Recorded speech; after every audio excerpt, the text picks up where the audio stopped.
Bueno, para que me logren entender lo que es de esta unidad, les hice un tutorial, me tomé la molestia de usar una plantilla para pues hacer todo directo, porque aquí desde Canva puedo grabar directo completamente todo.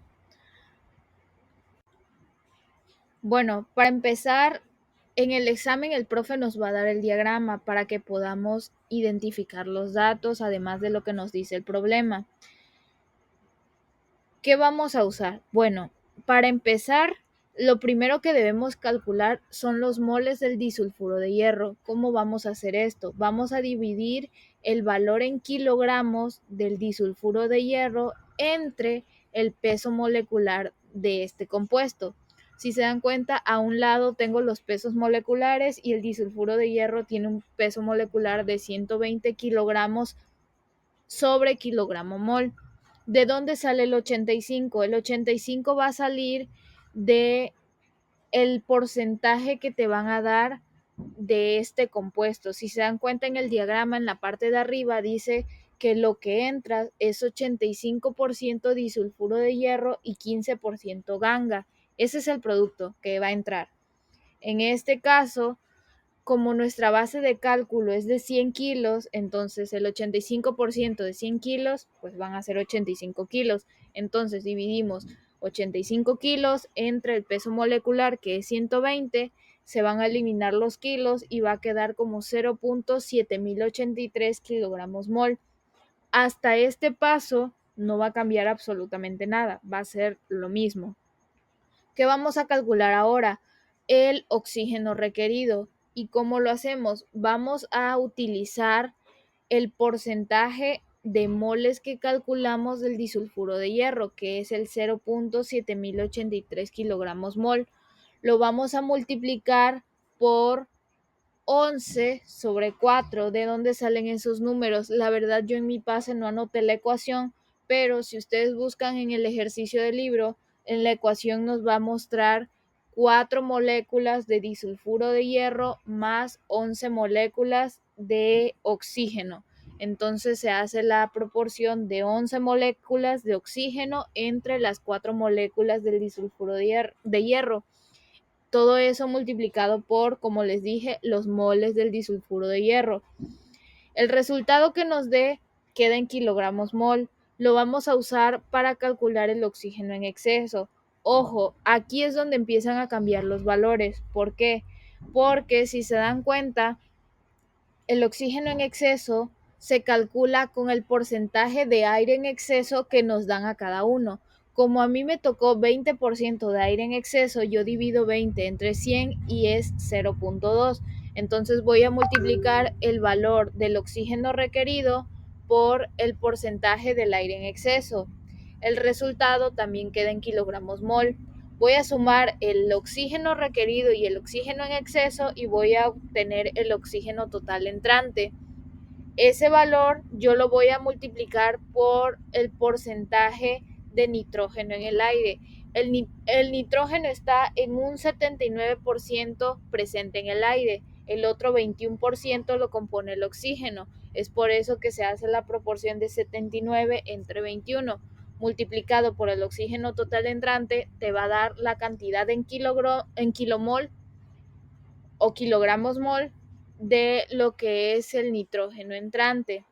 Que es nitrógeno molecular? Siempre que ustedes vean un elemento y un 2, un subíndice 2, significa nitrógeno molecular, oxígeno molecular, etcétera. Ahora, ¿qué identificamos? Identificamos los valores que tenemos para cada cosa. Si se dan cuenta, ordené ganga, que lo tenemos en kilogramos, tenemos el nitrógeno molecular, tenemos el azufre, el hierro y el oxígeno molecular, todos esos en kilogramos mol. ¿Por qué lo colocamos así? Porque estamos separando cada uno de los elementos que van a estar presentes dentro de nuestro balance. Entrada, ¿qué va a entrar? Si se dan cuenta, de entrada entran 15 kilos de ganga, que es el 15% que señala arriba el diagrama. Ya calculamos el oxígeno molecular y ya calculamos el nitrógeno molecular. ¿Cómo calculamos el azufre y el hierro? ¿De dónde sale el 2 para el azufre? Si se dan cuenta, el azufre está presente en 2 átomos dentro de la molécula del disulfuro de hierro, FeS subíndice 2. De ahí sale S2, dividido entre lo que es los moles del disulfuro de hierro. Perdón, dije dividido, es multiplicado. 2 por la proporción de 85 entre 120. Entonces, ¿qué se hace ahora? Para el hierro tenemos la proporción de 85 entre 120. ¿Por qué no lo multiplicamos por ningún número? Porque si se dan cuenta, en el disulfuro de hierro solo tenemos un átomo de hierro. En la salida, ¿qué vamos a poner? Vamos a identificar esos elementos dentro de los productos que tenemos del lado izquierdo, bueno, derecho, lo que sea, me sigo confundiendo, pero ustedes me entienden. Ok, si se dan cuenta, en X1 está la ganga, en X6 está el nitrógeno molecular. ¿Dónde tenemos el azufre? El azufre está presente en X4 y también está presente en X3, pero si se dan cuenta, en X3 hay 2 moléculas de azufre, por lo tanto vamos a dividir X3 entre el peso molecular de ese compuesto que corresponde a X3, que en este caso es el disulfuro de hierro, y lo multiplicamos por el número de átomos de azufre que hay en ese compuesto, que son 2. Lo mismo sucede con el hierro. En este caso, el hierro está presente en X2 y en X3. En X2 se multiplica el número 2 porque hay 2 moléculas de hierro en el óxido férrico. Entonces vamos a dividir X2 entre el peso molecular del óxido férrico y multiplicarlo por el número de átomos de hierro que hay en ese compuesto, que son 2, más X3 dividido entre el peso molecular. ¿Por qué no lo multiplicamos por ningún número? Porque si se dan cuenta, aquí en X3 solo hay un átomo de hierro, ya no hay por cuál multiplicarlo. En el oxígeno molecular está presente en X4 como un solo átomo, se podría decir, de oxígeno molecular, más X5, y en X2 lo mismo, vamos a multiplicar el número de átomos de oxígeno molecular presentes en X2 por la división de X2 entre su peso molecular. En este caso, ¿por qué queda 1.5? Porque si se dan cuenta, nosotros estamos buscando 2 oxígenos y en X2 hay 3 oxígenos, entonces dividen 3 entre 2 y les va a dar 1.5. De ahí es donde sale eso. Ahora, lo que dice abajo de además X3 es igual a X1 más X2 más X3 igual a 0.04, ese 0.04 corresponde al porcentaje que hay de disulfuro de hierro. Y no me acuerdo cómo se llama el otro compuesto, no se meten en nombres, lo más fácil es identificar las cantidades, pero me entienden. Bueno, ¿qué vamos a hacer ahora? Les vuelvo a recalcar, nuestra base de cálculo son 100 kilos. Vamos a identificar lo que tenemos y lo que no tenemos. En este caso, tenemos que para el balance de lo que es la ganga, ya identificamos que le corresponden 15 kilos. Ahora, ¿qué más sigue? El balance del nitrógeno molecular. Como ya calculamos el nitrógeno molecular, ya solo hacemos la igualdad de el valor que calculamos es igual a la incógnita que representa el nitrógeno molecular, que en este caso es X6. Ahora, para el balance del azufre, vamos a igualar básicamente lo que escribimos en la tablita anterior donde pusimos entradas y salidas. Lo mismo para el hierro y para el oxígeno molecular. ¿Cuál es la diferencia entre el oxígeno molecular? Si se dan cuenta, en ese se hace a una proporción, lo mismo. Los 4 átomos que están presentes en la ecuación de nuestro problema, que están presentes en el disulfuro de hierro, se van a igualar a las 11 moléculas, son moléculas, no átomos, me confundo con las palabras, se van a igualar a las 11 moléculas del oxígeno molecular, pero nosotros ya sabemos a cuánto equivale el peso molecular, o más bien el número de moles del disulfuro de hierro. Lo calculamos al inicio, que es del 0.7083. Hace falta calcular cuánto equivale para el oxígeno. Entonces, ¿cómo lo calculamos? Vamos a escribir 0.7083 multiplicado por 11 sobre 4, que en este caso, si recuerdan, es el oxígeno requerido, y vamos a hacer una igualdad. Vamos a poner que la cantidad de oxígeno total va a ser igual a x4 más x5 más x2 sobre el peso molecular de x2 multiplicado por 1.5, que es la ecuación que planteamos anteriormente en la tablita de entradas y salidas. Ya solo reducimos operaciones. ¿Cómo lo reducimos? El 159.7, como está dividiendo, lo pasamos multiplicando al otro lado. Entonces, al multiplicar al 4.28 nos va a dar 684.37 y ya solo reducimos términos. Ahora, para el hierro, si se dan cuenta, simplemente, perdón, a ver, sigue, no, el azufre, la siguiente ecuación que también es para el azufre es para reducirla. En este caso vamos a reducir el hecho de que 2 por 85 da 170 entre 120. El 120 está dividiendo, va a pasar multiplicando del otro lado. Entonces va a quedar 170 es igual a 120x4 más 2x3. ¿Por qué? Porque como ya teníamos un 120 abajo de 2x3, simplemente se elimina. Lo mismo sucede para el hierro, simplemente se hace como una linealidad en ambas ecuaciones para que digamos que se eliminen términos, simplemente se simplifican para que me entiendan. Ahora, ¿qué vamos a hacer aquí? Aquí lo que tenemos que hacer es ir calculando cada una de las incógnitas. Lo primero que debemos hacer es para el oxígeno molecular usar la ecuación que planteamos a lo último en la diapositiva anterior y digamos que simplemente reducirla de igual forma.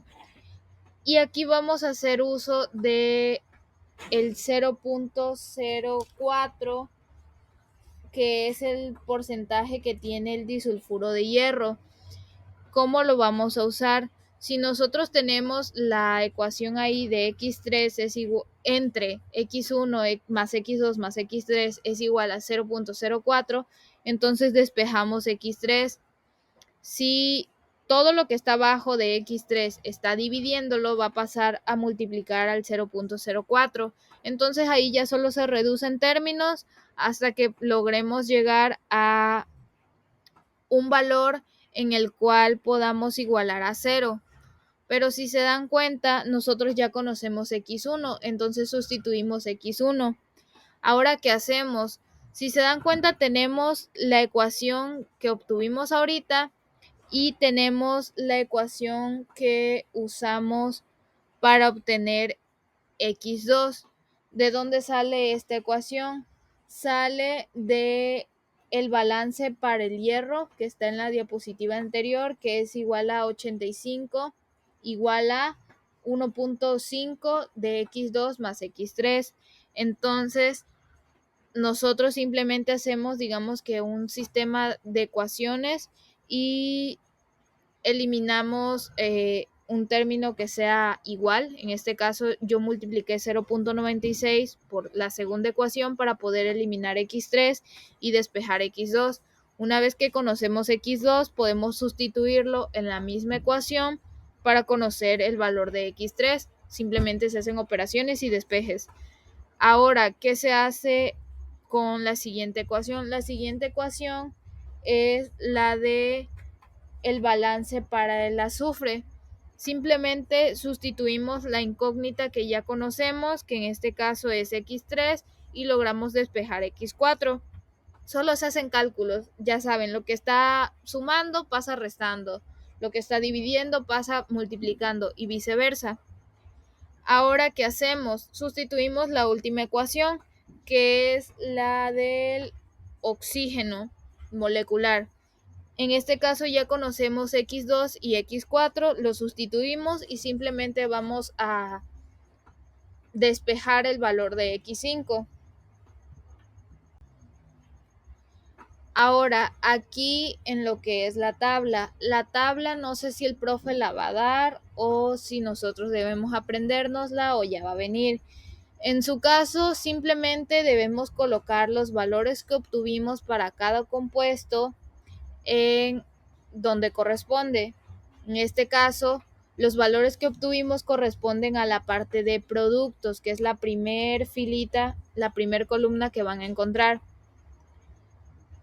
Los primeros dos compuestos van a estar expresados en kilogramos. Los tenemos que dividir entre sus respectivos pesos moleculares para que tengamos el resultado en kilogramos mol y poder ponerlos en la tabla, que es lo que está de negro allá abajito.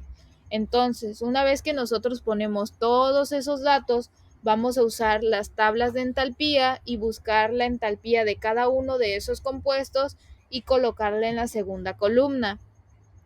Para el nitrógeno y el oxígeno molecular no encontrarán una entalpía. Ahora, ¿qué se hace? Simplemente se hace la multiplicación de la columna 1 por la columna 2 y al final van a sumar todos esos valores. ¿Qué se pone ahora? Lo que se pone después es nuevamente los valores encontrados para cada compuesto, pero del área de reactivos. En este caso, para el disulfuro de hierro, en el área de reactivos vamos a poner el valor que obtuvimos de los moles del disulfuro de hierro. El valor que obtuvimos del nitrógeno va a seguir siendo el mismo y el valor que obtuvimos para el oxígeno va a ser el oxígeno total que se calculó al inicio. Acuérdense que calculamos dos veces el oxígeno. Lo calculamos al inicio y lo calculamos despejando la incógnita de X5. Entonces, el que se va a poner en la parte de reactivos es el que se calcula al inicio. Las entalpías que van a poner en la siguiente columna son las mismas que en la anterior, entonces ahora lo que van a hacer será simplemente multiplicar nuevamente esas dos columnas y obtener los valores. Si se dan cuenta, la mayoría da 0, el único que se hace es el primero y pues ya se obtiene la sumatoria, pero en este caso como es un solo valor ya no hay que hacer sumatoria. ¿Qué hacemos ahora? Tenemos la fórmula del calor, que es igual a la sumatoria del número de moles multiplicado por la diferencia de las entalpías. En este caso, a los productos le vamos a restar los reactivos. Si se dan cuenta, la primer sumatoria que hice es la equivalente a productos. A eso le vamos a restar lo que dio el área de reactivos. Si se dan cuenta, está separado por paréntesis y corchetes porque estamos hablando de que la ecuación tiene un signo menos y mi segundo valor también tiene un signo menos, entonces yo debo separar esos signos. Al final, pues por ley de signos se van a sumar. Yo le tengo que colocar 10 elevado a la 3 porque es la base que se está usando en cada cantidad. Si se dan cuenta, es la base que muestra la tabla. Ese resultado nosotros lo vamos a obtener en kilojoules, pero lo debemos colocar sobre 100 kilogramos de material, que es nuestra base de cálculo. ¿Cómo obtenemos el resultado de la pregunta? Porque la pregunta que el profe hará es el calor necesario para 1 kilo de material. Simplemente vamos a dividir el valor obtenido, que en este caso fue menos 581.08, entre la base de cálculo, que en este caso como es 100, lo dividimos y el resultado simplemente, si se dan cuenta, como en este 100, simplemente va a correr el punto decimal en dos números y va a quedar como menos 5.8000. A ver, no veo. Menos 5.810, 8553 por la base de la tabla, que es 10 elevado a la 3 kilojoules, son las unidades que se mantienen, pero esta vez va a estar solo sobre kilogramo de material, porque básicamente es la división que se hizo. Y eso sería todo.